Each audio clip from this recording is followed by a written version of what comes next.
if writing a book is something in your desires, it is possible for you. And we are all going to share parts of our story of how that came to be, because I will say, I'll start off myself, I never thought about being an author. And it was somebody who instilled the belief in myself to do that. How I did it was different than I thought it would happen, but the possibility of it. Welcome, everybody, to this special episode of Finding the Upside, recorded live here at the Revive and Thrive event in Florham Park, New Jersey. I have with me on stage the Women Authors panel, which is all these ladies, who I'll introduce in a moment, who have either written on a chapter or several chapters on a book collaboration or published their own books. So all of us are authors. So I've asked them to come and share their experience for the sole purpose of helping other people see if writing a book is something in your desires, that it is possible for you. And we are all going to share parts of our story of how that came to be, because I will say, I'll start off myself, I never thought about being an author. And it was somebody who instilled the belief in myself to do that. How I did it was different than I thought it would happen, but the possibility of it. So we're going to discuss that, and I welcome all of my guests. I have Heather Romanski, Cassandra Lenox, Tricia Speas, Lisa Cain, and Gina Faust. All right, ladies, here we are. So my first question that I want to open up the discussion with is, I'll let you all answer, go down the line. Was writing a book always on your list of things to do, something you desired to do? So answer the question yes or no. And if it wasn't, how did that change? Or if it was, when did that come? No. In fact, for years, I wrote a blog, and people would say, you need to turn your blog into a book. You need to turn your blog into a book. And I was like, I can't do that. I'm not a writer. I mean, I hated English in high school, so it's so hilarious now that I have a chapter in 2 different book collaborations. But as I started this whole personal development and personal growth journey, writing became an outlet for me. So that's where it started. I have to go with yes on that one. Uh-huh. But I started writing when I was 6 years old, but I was afraid to share it with the world, like in a big way. I was very, very afraid. Like, I hid my notebooks when my friends would come over because I did not want to share my words. I was so scared. And then once I published my first book when I was 20, it just became a thing where I need to write my books, I need to get the words out, and it changed from there. So I actually would like to expand on that. Cassandra, that's your author name. We call her Cassie. How many books have you published? My own books, I've published 5. 5 books. Yeah. Okay, awesome. All right, we'll have more on that later. Mine's kind of a yes and no. And I remember, like, at certain times in my life, I thought, I need to do this. And then I just let it go because my self-esteem was, no, you cannot do that. And so that happened, like doing a graduation book for my son to take to college. I did not do that. I regret that. I love pictures, and I want to put together a coffee table book, and I've not done that. So a couple years ago, I started my personal growth about 4 or 5 years ago. It's never too late. And in the process, I was asked to write a chapter of one of the changes in my life, of one of the labels on me to let go. And so that's how I started. And it was different. I didn't think I could do it, but I refused to listen to that itty bitty thing. And so anyway, that's how, and I think I'm going to go through with the other things that I thought of. Awesome.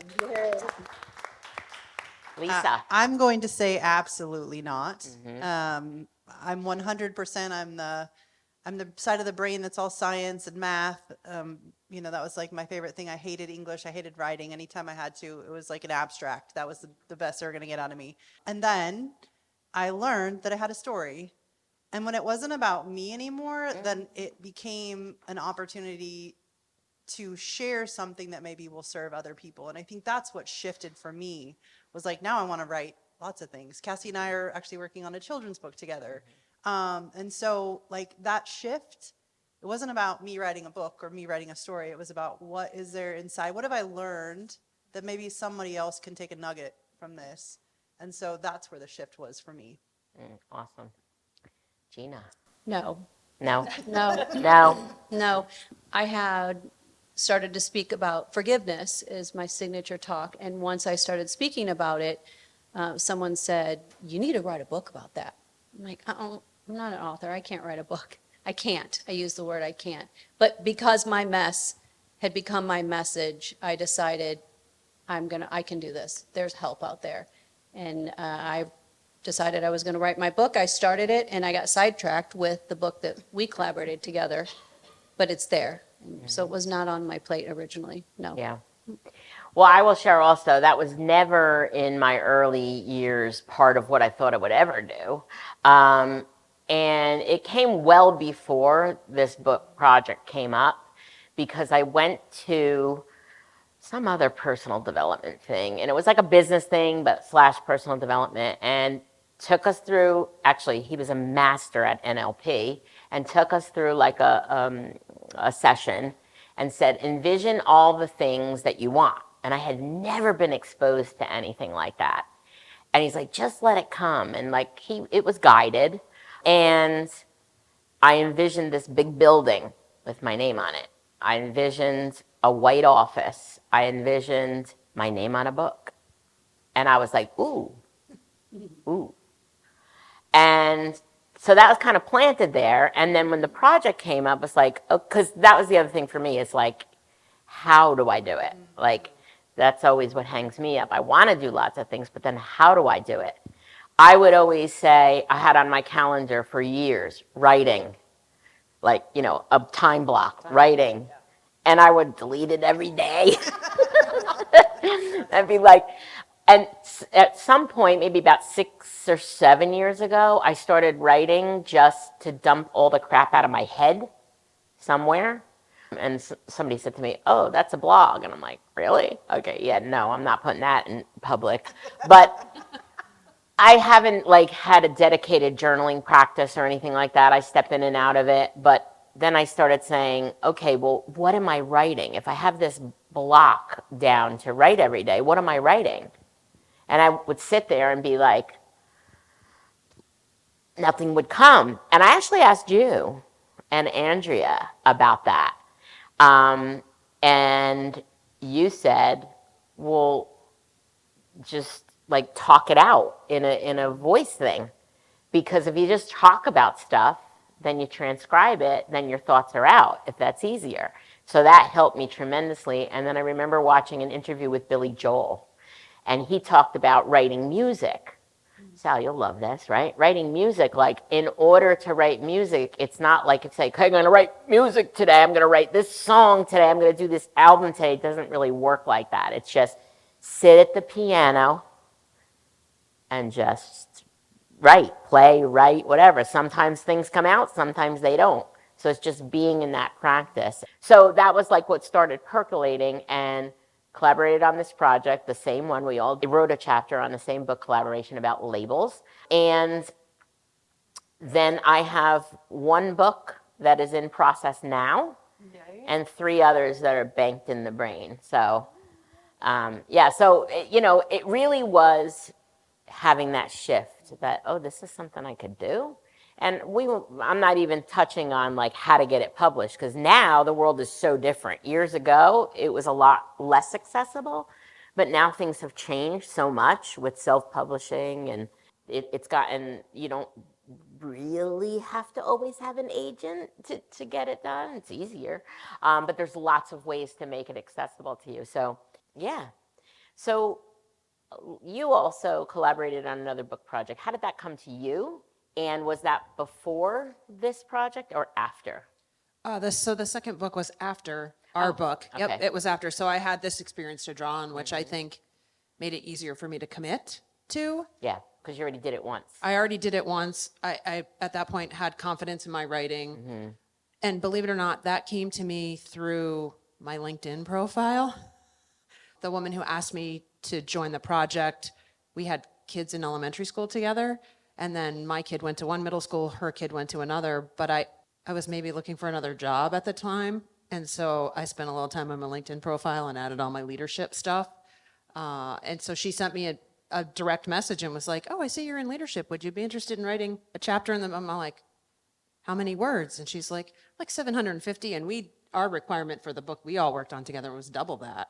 And I was like, I can do that in a couple of weeks. So yeah, it was great. And I had that confidence, Cassie had helped me edit previously. So it was a no-brainer. Yeah. Well, I'd like to touch on that. So, Cassie, not only do you write your own books, but what else do you do as part of writing?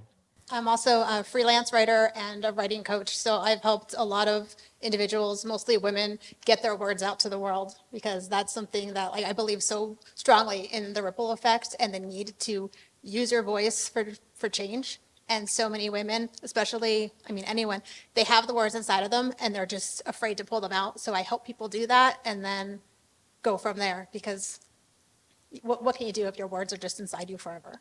Yeah. Yeah, and Cassie helped all of us kind of, it also helped to, I think, kind of align all of the chapters to kind of follow the same story arc and all of that. And Cassie was like instrumental in that. Made it so easy, to be honest, Yes. right?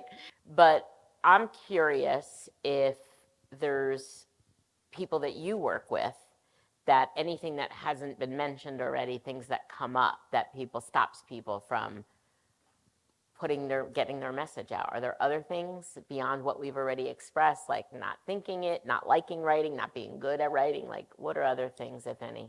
I think one of the main things is people are just afraid of what everyone else is going to think when they put their words out there. So I tell them, no matter what you do in life, you're not going to please everybody. So why even try to do that? Just put the words out as you feel them, and they're going to resonate with the people that they're meant to resonate with. If your words change one person's life, save one person's life, or just cause someone to do something better for others, it was meant to go out there. So Yeah. do that. Yeah, I love that. And that's the theme. We've all talked about that in so many ways today, right? And also when you were talking about the project that came to you, I've had things as well, like people reaching out to me. Have you ever think of writing a book? And I'm like, I must be on some sales list. That was my brain thinking it first, right? But then I'm like, no, it's energetically, now, it's you claim this, you step into it, and now it's all these possibilities keep coming around, and I think it's the attraction. You want to say something? I think the thing that's popping up for me is I never thought about writing a book because I wasn't around any authors. Yeah, right? I me wasn't too. around any other people, so that the people that you hang around, that see potential, Sal said earlier, people saw potential in me before I saw it, and then I could step into it. I could say, oh, I can do that too. But where I was from, no one wrote. No, I don't know any published authors pre my relationship with y'all. I didn't know any of them personally, right? And I'm the book collector, the book dragon, I think is what they call them. I collect all these books and I hoard them and no one can know. But I would buy books and go see authors so they could sign it and I could have this personal connection with them, which is interesting now that I say that out loud, because obviously there was something about that process that I really loved. Thank you for that, Maria. I hadn't really thought about that.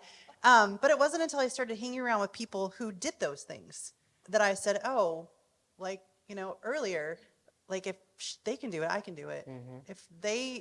If that's a means for them, why don't I do it too? And so the modeling piece, right? These themes of I see it, I can do it. Yep. And so I think that was one of the keys for me is go be around those people that you have those kind of those nigglings towards, right? Those things that you're I don't really know why I even want to do this. Just go just go see, just go be around, and then see if that's why your intuition is really guiding you towards those things, right? Tricia was like, yes. Because that's really, we have a desire for something, but we're masking it because of fear or because of uncertainty. And then it's like stepping into that, right? Like, I'm just going to go see it. I don't know what makes me happy. I don't know what I like. I was the runaway bride. Like, how do you like your eggs? How do you like them? You know? Yeah. So, I mean, like, then I had to say, okay, who am I? And I had to really listen in and then step forward into that. Yeah, it's funny because there's so many things coming up, right? It's like, it's not about you. How many times have we heard that today now, right? It's not about you. And that's a big shift for me. And Sally, I love that you were so vulnerable that you said, I had to fight that here. I fight that every day. I definitely fight that every day. And even before you said it to me, I have this little sticky. I forgot who else said it. It's not about you. It's not about you. Like reminding ourselves it's not about you. So yeah, like who cares if they don't like the book? Like I used to, I don't know why there's this weird thing with me. When I used to go and do trainings, I knew in that mode, there's people who aren't going to like what I'm going to say. And I'm like, I don't care, you know? But then there's other places where I'm like, ooh, I don't know. Maybe they think that. So like, what is it that can flip that switch? Like, and just tapping into that, it's not about you. It's about who has to hear it, who has to see it.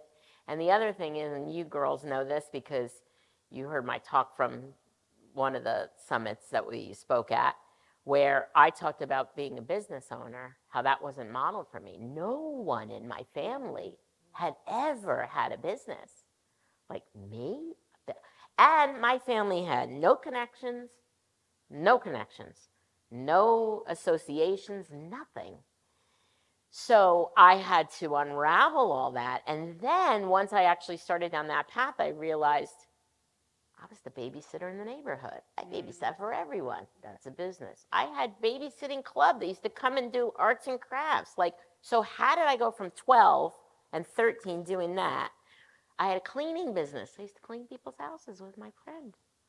We had a business in high school. Yep. And then I didn't see it modeled. It wasn't championed. So I just went and got a job. Yeah. So the modeling comes in everywhere. It's not about you. It's just everywhere. And it's like we have to be aware of that and how that's holding us back and not opening up all the possibility for that. So Maria, I want to add on something about that, is that when someone said to me, you should write a book about this. You should write a book. And I said, but I don't know how. Well, then somebody said, find somebody. And somebody said it today. But then find somebody who does know how. I'm like, well, I don't Who's know done it anybody. before. But find somebody. yeah. And the connection, it goes back to Yep. connections Yeah. too, Oh, really? right? Yeah, that's a good takeaway for sure. Yeah. Yeah. I hear all the time people say, I don't know how. And I like to remind them that just about everything you know how to do at this point in your life, you started out not knowing. So why is this any different? Well, let's take this event, for example. Yes.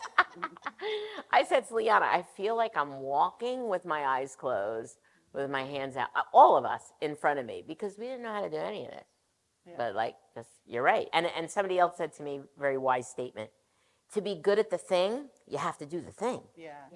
Right? Like, A lot of did you times. say that to me? Oh, I think it might have been you.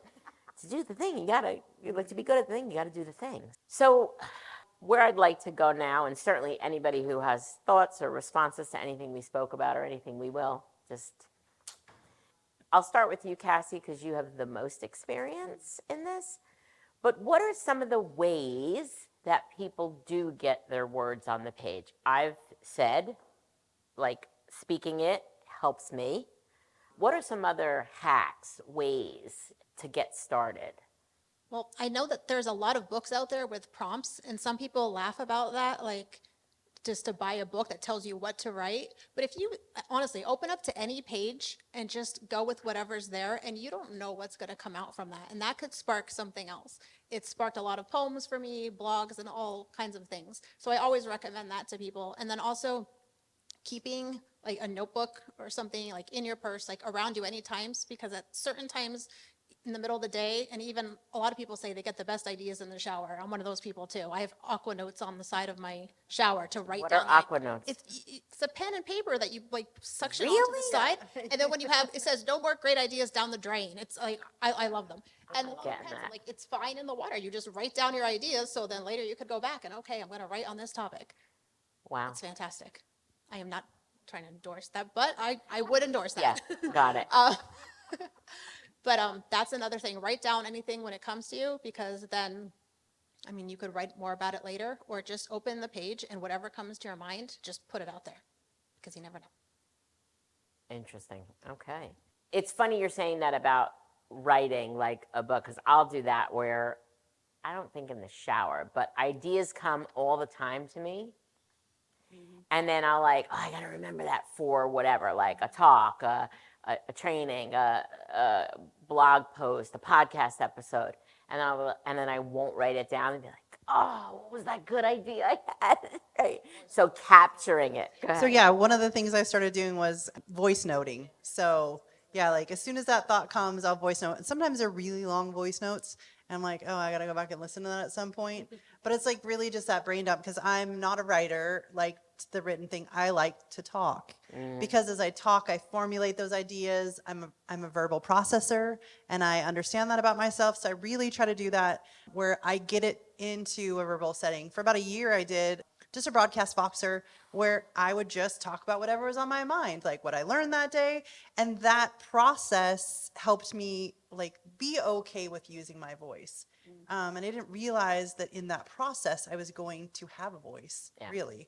And so, sometimes it's just that is like getting into the daily repetition of using your voice, if that's in writing or if that's in like verbally. For me, it was verbally, doing it over and over and over again long enough to where you feel comfortable doing it.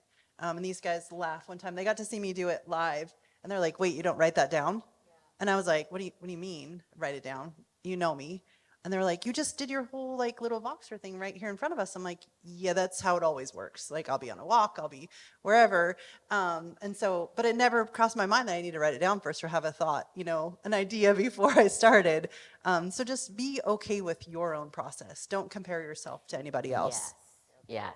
And actually, you said that to me a couple of years ago, where you told me about the Voxer thing, and you're like, you should just do the, voice notes or Okay, really, Voxer. daily dose of Maria. Daily Dose of Maria. Well, that would, I have to share that. Yes. She's like, Daily Dose of Maria. She's like, somebody of your pedigree. And I'm like, wait, I would listen to that, right? And I'm like, thank you, right? But then I went back to, and I don't even know, Leon, if you know this. I went back to, I have multiple social media accounts, and I have an account called NJ Girl Diaries, which I started. I'm not real active on there now, because it was meant to be a personal blog. And I started a website for it and wanted to inspire. I also people said, you're great at telling stories. And sometimes they're like, tell that story again, like funny things. And I'm like, maybe that's what I should do is just, capture the stories, right? And maybe it's a book, maybe it's a blog, maybe it's a something. So I started this NJ Girl Diaries website.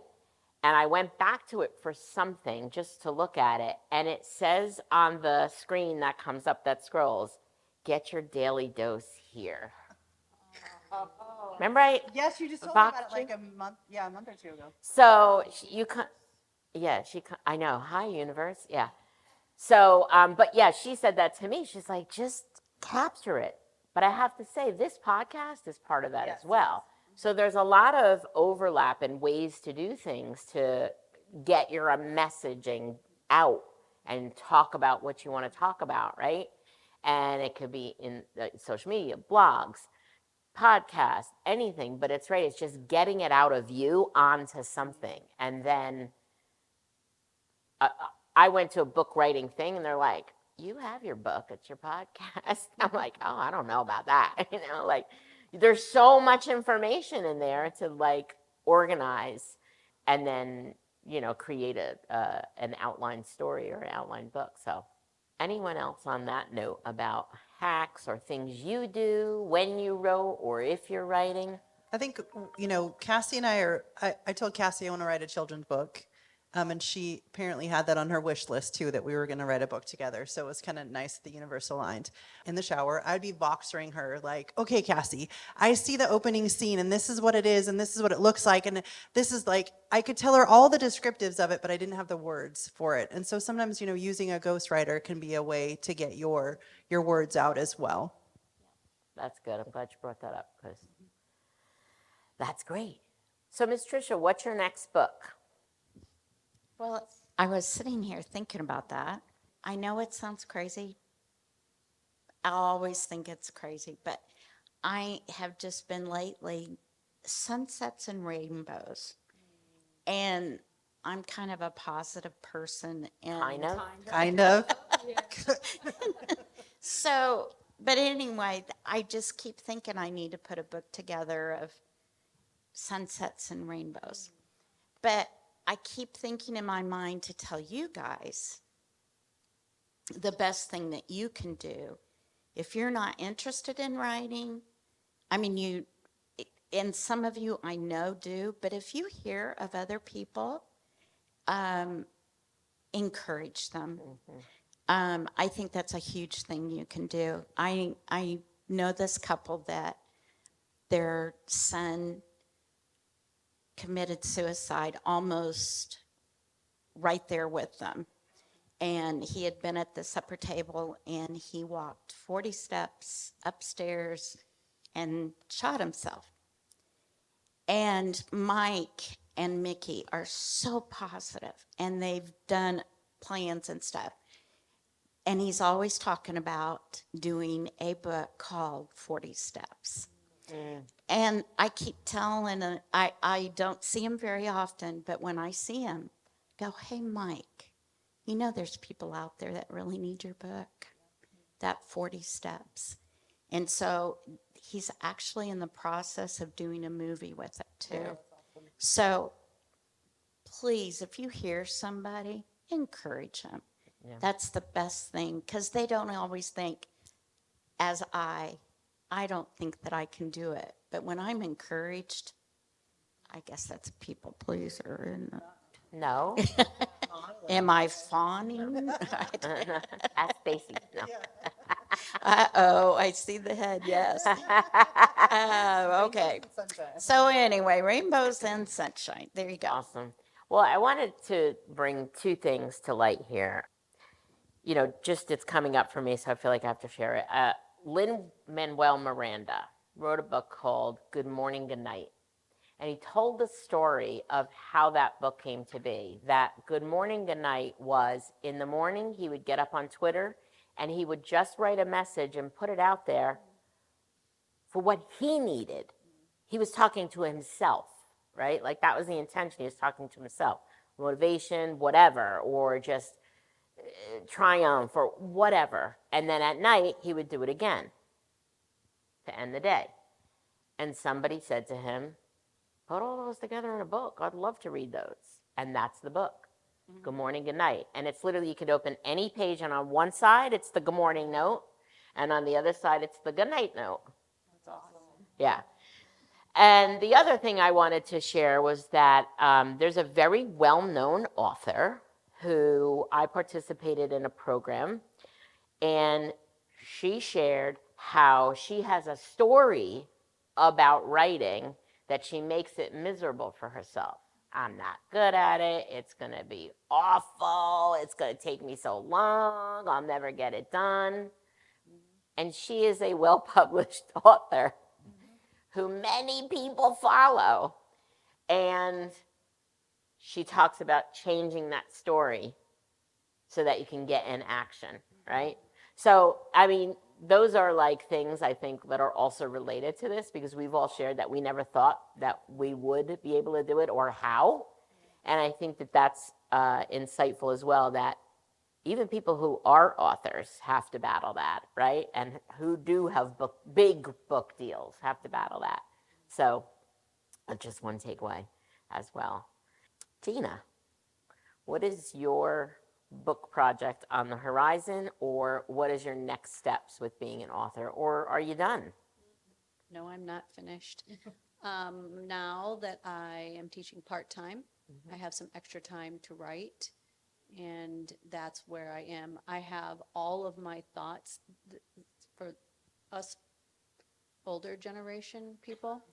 This is how I did it, because I'm the older generation people. This is how I do it. I take my thoughts, and when I write it down, I just put it in a folder.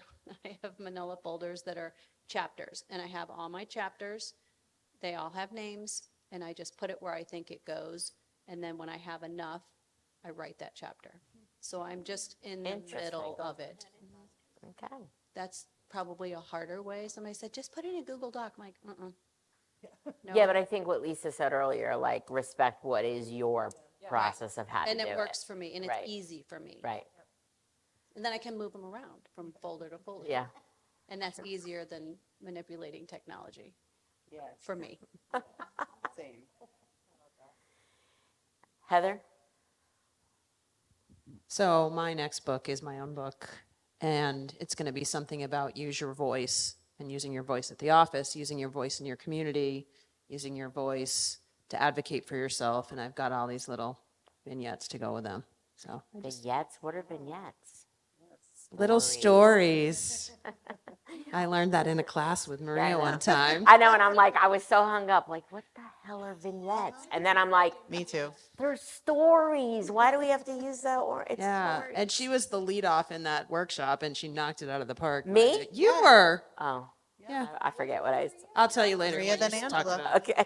Oh, I thought it was I Angela who remember. was the lead in there. Cassie, what's your book project you're working on now? Close us out. There's a bunch of them. Of course, there is. I call it the Shocking. to write list instead of the to do list because. Oh, okay. But I think the next one will be the third in my compilation of the poetry quotes and journals to inspire people, because I really wrote those for myself growing up and then published the first book and then took everything I wrote in the next 15 years, published the second one. Now I'm going to do that with the third. But when I put out the second one, as soon as I did, I'm like, what the hell did I just do? Because I was like, this is so vulnerable and so real. And I wrote it, like I said, for myself. But I had a girl from high school message me and say, I know we never really talked, but I bought this book to support you. She's like, and it's hands down the best book I ever read. I'm like, what? And it touched me so much because she's like, I'm at this really hard point in my life. And she went into it. She's like, and this is going to help turn me around. And it just, see? I'm like, One this is the person. why. This is the why. Like, That's the why. as scary as it was to publish that one, it all made sense. So Well, it's- also tapping into like what Chitra said, like I think that intuition and knowing is what continues to push, and you could push it down, but it's like getting in alignment, listening to it.